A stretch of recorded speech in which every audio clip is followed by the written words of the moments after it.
let's talk about the Roval, because we are home this weekend, and the Roval. And have you been on the simulator at all in the Roval? Yes. Yes. Okay, so yeah. New or old Roval?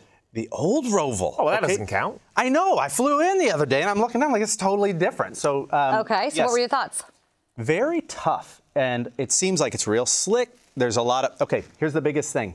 They've changed it. We're going to talk about that. Coming onto the longest straightaway is an extremely difficult corner. And on a road course race, you know, the corners that lead onto the longest straightaways are the most important. I was terrible in my little Podium 1 rig on iRacing, and now it's even going to be harder. So what is the Roval, Steve? Let's explain for folks that it's a fancy term. It's a road course inside an oval. Okay. Therefore, the Roval. It's a great little catch term. I have to give them. It's caught on. When I first heard it, it made no sense, but now I'm on board with it. I got to be honest. When they started talking about this, I was like, this is the dumbest thing ever. I really thought. And now, if you're a new fan tuning in, you know, you're going to watch baseball later tonight.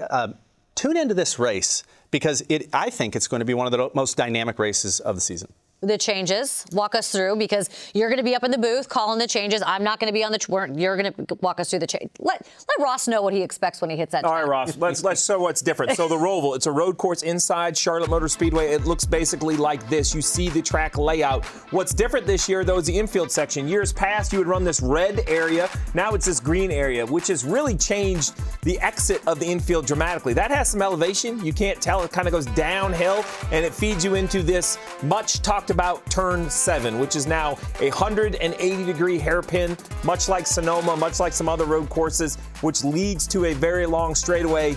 There it is, Ross. It's going to be exciting. Another small change, front stretch chicane that I don't think should be overlooked. They've kind of moved the curb out. This used to be a little bit of an S. Now it's a real 90-degree corner.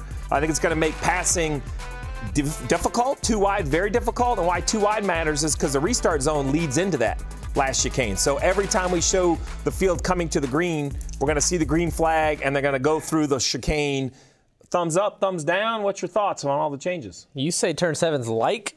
It ain't like nothing. You come around an off-camber turn 6 after leaving turn 5, going up the track, braking blind. I cannot see the track in our simulators. We'll see when we actually get there. My Silverado EV didn't have me at the right height to really tell the track when I drove it the other day. I probably shouldn't have said that on air. But, yeah, and then the turn 7 is fully turning right and then basically immediately to turning left. So I think brake lockup could be big there. Just peeling left out of 6, staying wide and getting position on somebody, racing. Super slow corner, but hard to get the traction even though you're going up the track in the banking of NASCAR turn 1. A.J. Allmendinger has 5 total wins at the Roval. Here's what he had to say about the changes. Yeah, the changes to the racetrack allows itself for more passing opportunities. Also with that, just more desperation. Turn 7 is going to be chaotic. I think, especially at the end of a race, dive bombs, trying to get spots or go for the win. Even the last chicane is going to be the same way. So it'll race a little bit different. I think it's still track position critical, things like that. But it lends itself for fans to really enjoy the end of these races. I smell a spoiler, Carl. I think we're going to see another spoiler in the playoffs this weekend. And it might be that guy that was just talking. I look at that turn 7, and I mean, Marcus Smith and those folks are pretty smart. They moved that curbing down to let somebody just drive straight in there. I mean, those seats right there, they're going to be worth whatever people paid for them. Well, you mentioned the seats. One thing that's overlooked a lot, the Roval inside Charlotte Motor Speedway. Daytona has one as well, and Charlotte. If you're a race fan and you like road course racing, it's one of the few road courses in the entire country you can buy one seat and see the entire track.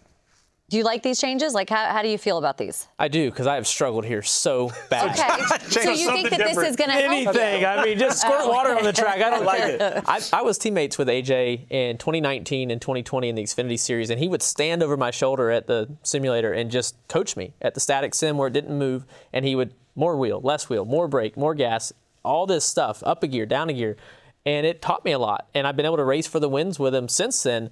The Roval, though, I've never even seen AJ on the track. I'm on the backstretch. They're calling the checkered. I'm still in the backstretch chicane. So yes, anything is better. Put a lot of work into this. Whether or not it pays off, I know the effort was there. And chasing guys like AJ is a humbling thing in this sport.